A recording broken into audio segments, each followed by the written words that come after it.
Kuwait, 1937. A tiny desert settlement on the edge of the Arabian Gulf. No roads, no skyscrapers, no future. Just sand, heat, and a population of fishermen so desperate they were diving to the bottom of the ocean, with ropes tied around their waists searching for pearls just to survive another year. This was not a country on the rise. This was a country disappearing, and then by complete accident, everything changed. But let's back up. Because before Kuwait became one of the richest places on earth, it was one of the most forgotten country. For generations, Kuwait ran on pearls. At its peak, 70,000 men across the Gulf were working as pearl divers. It was brutal, dangerous work. Hold your breath, dive, search, surface, repeat. That was the economy. That was survival. But in the late 1920s, Japan figured out how to grow pearls in a lab. Cultured pearls, cheap, perfect, unlimited supply overnight. The global market for natural pearls collapsed, and Kuwait, a country that had built everything on those tiny white shells, had nothing left. No backup plan, no industry, no alternative. By the 1930s, historians describe Kuwait as being in a state of profound crisis. Boats that used to sail to the pearl banks hadn't been to sea in years. Merchants were going broke. Families were starving. Without something changing, and fast, Kuwait wasn't going to shrink, it was going to vanish. Then, in 1935, a team of British and American geologists showed up.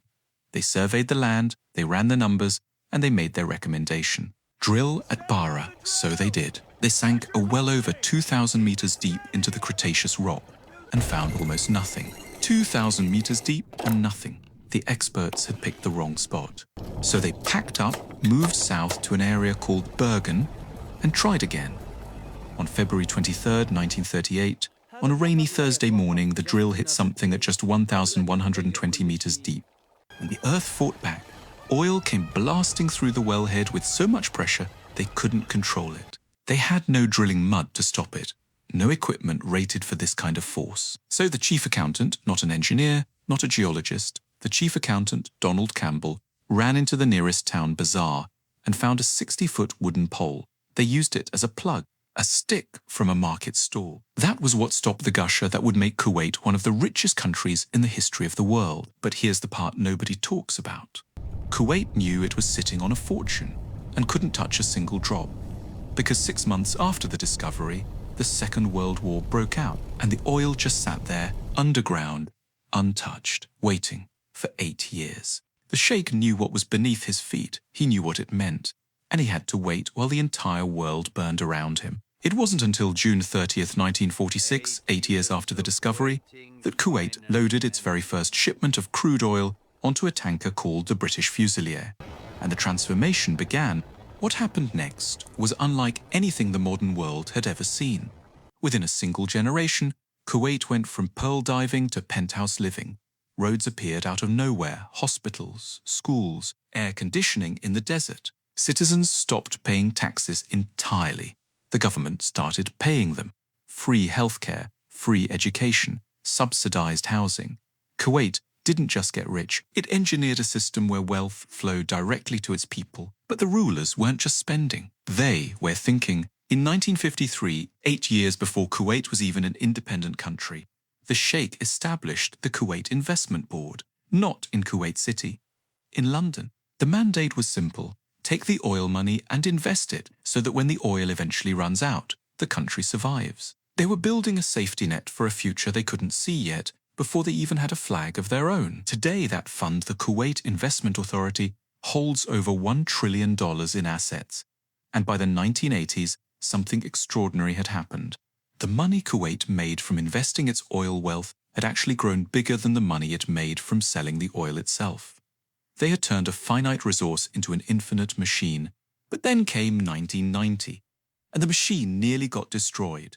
Saddam Hussein invaded Kuwait on August 2nd. Within days, the country was occupied.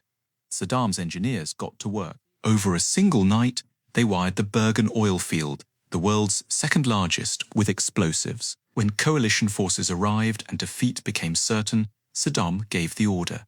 732 oil wells were set on fire. The sky turned black, not just over Kuwait, over the entire region. Those fires were burning 4 to 6 million barrels of oil every single day. 10% of the world's entire daily oil supply just gone up in smoke. Experts predicted it would take decades to repair the damage. Kuwait did it in months, but when the engineers walked back into the Bergen field after the fires were out, they found the very first well Kuwait ever drilled still standing. Bergen number 1. The same hole in the ground from 1938. The one a chief accountant plugged with a wooden pole from a market stall, still producing oil, like nothing had happened. The well that accidentally started everything had survived everything. That is the full story of Kuwait, a country that was weeks away from becoming a ghost town, saved by a wooden pole, sitting on wealth for 8 years while the world was at war. Then building a $1 trillion future fund before it even had independence, surviving a war that set its lifeblood on fire.